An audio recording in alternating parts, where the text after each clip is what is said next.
Welcome back to the channel, ladies and gents. Pharaoh here with your Halloween Havoc 2021 review. Last night, Tuesday night, NXT 2 hours on USA, special edition, Halloween Havoc, the old NWA slash WCW pay-per-view, fall pay-per-view classic.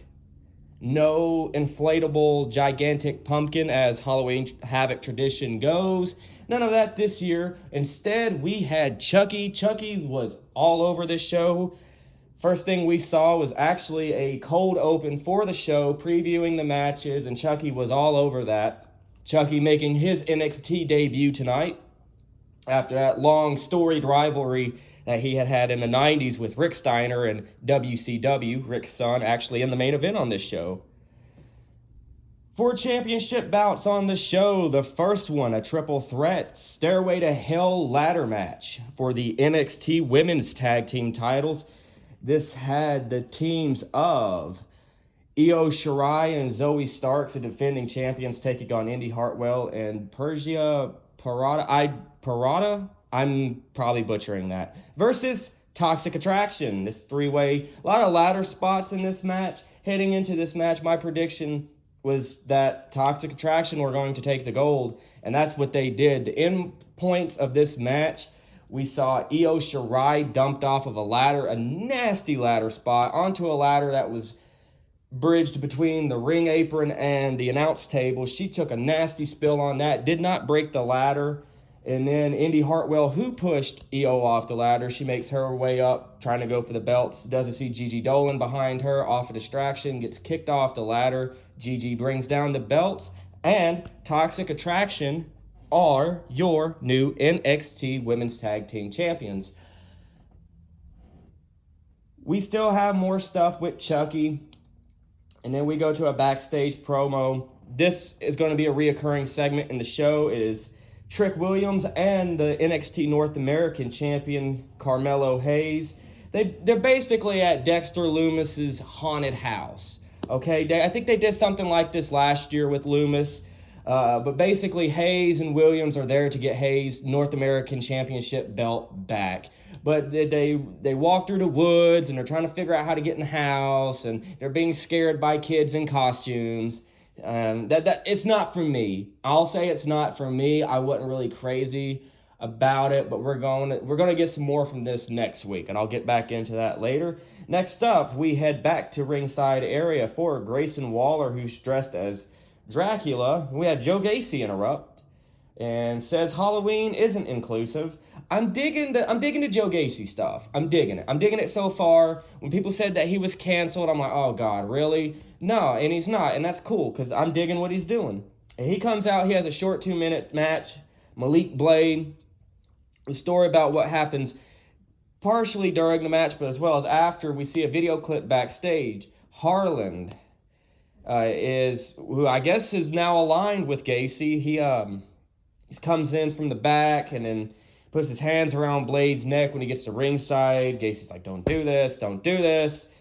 Gacy gets his opponent back in the ring, hits a lariat, 1, 2, 3 for the win. And he's telling Harland that he can trust him, he can follow him. So we'll see what comes out of that. I'm curious, these are a lot of new talents popping up in NXT, or NXT 2.0 rather. Next up, it is a Diamond Mine Open Challenge. Malcolm Bivens is out there talking up Diamond Mine, saying who is going to challenge any member of Diamond Mine.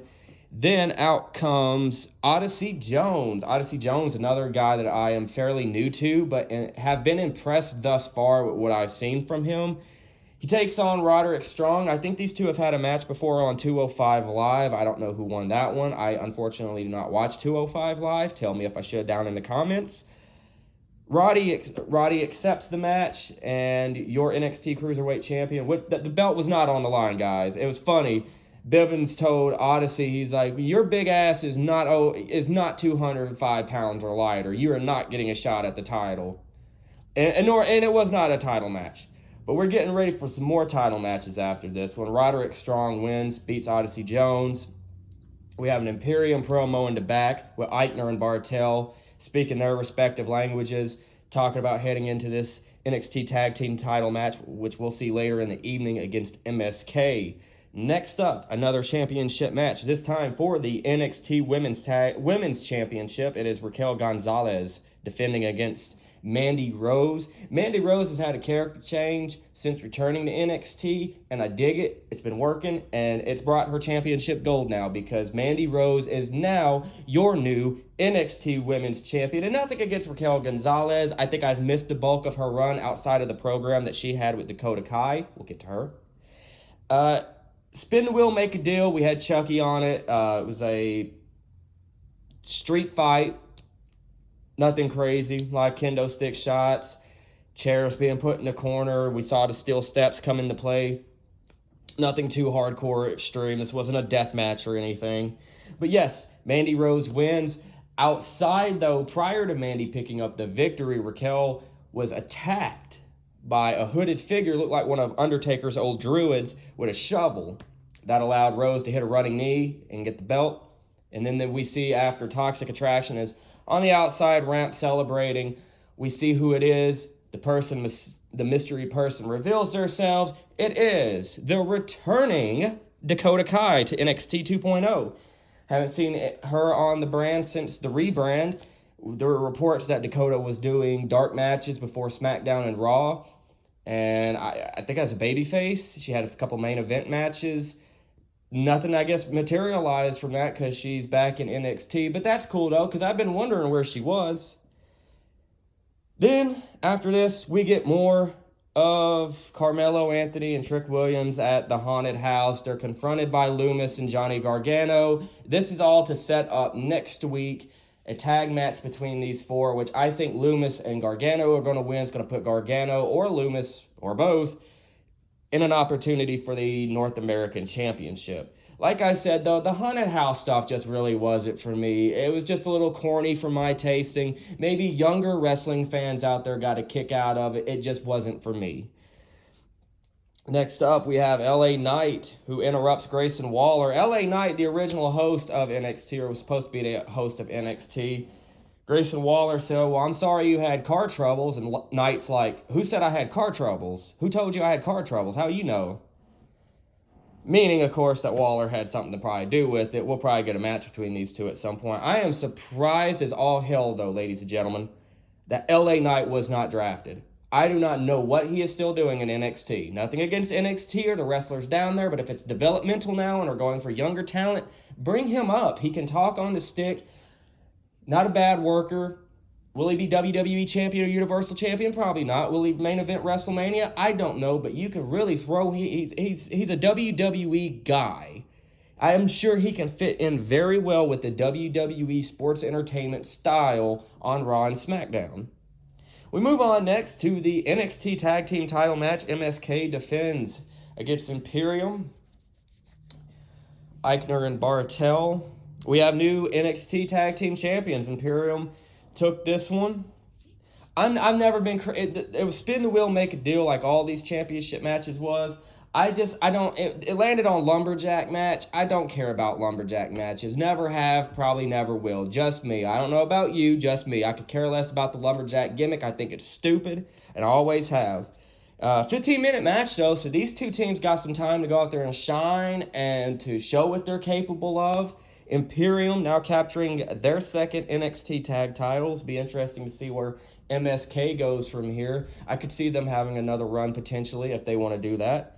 And last but not least, the match outside of the the women's championship match and the main event are the two matches that heading into this card heading into this show rather, I was really, really wanting to see. Like, these are the two matches now that I need to see. And this is the main event, the NXT Championship up for grabs. Tommaso Ciampa defends against Braun Breaker, a.k.a. Rex Steiner. Yeah, I'm not crazy about the Braun Breaker name, but as a performer, he's got it. He's got something. You can see that there's clear talent there and that this kid is going to be a star.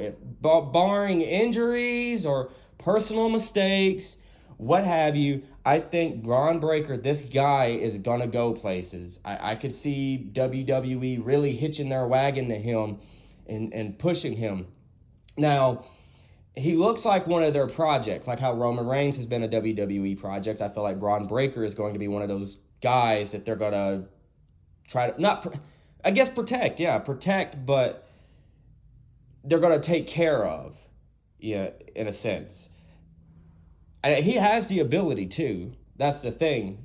I don't think he had an independent career working on the indies or anything, but second generation wrestler. His father is Rick Steiner, his uncle Scott Steiner, let alone one of the best damn tag teams of all time. And what other wrestlers that are friends of the family that he knows? I don't know what training he's done on with his dad or his uncle or anyone else, but he moves good in the ring.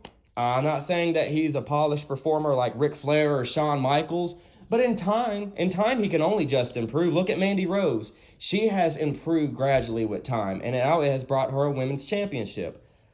Heading into this match, I said, hey, if they put the title on Braun, I'm cool with it. If Ciampa retains, I'm cool with it. And Ciampa did retain. This was a hard-hitting match. DDT on the floor, busted Breaker open. I don't know if he bladed or not, but all in all, though, ladies and gents, I think this was a solid show. Haven't been up on NXT the last couple weeks outside of YouTube clips and following along on what social media has. Just trying to more and more get back into watching NXT. I have to say, though, this 2 hours, outside of really the haunted house segment stuff and Chucky being all over the show, it was fine. Like, the wrestling was good. The wrestling itself wasn't bad. The ladder match to start the show was wild. The tag title match, MSK Imperium, two different styles, but it's good to see how those clash. And then women's championship match and the main event, I can't complain about those, to be honest with you. And with that being said, I want to know what you think. What are your thoughts on NXT Halloween Havoc?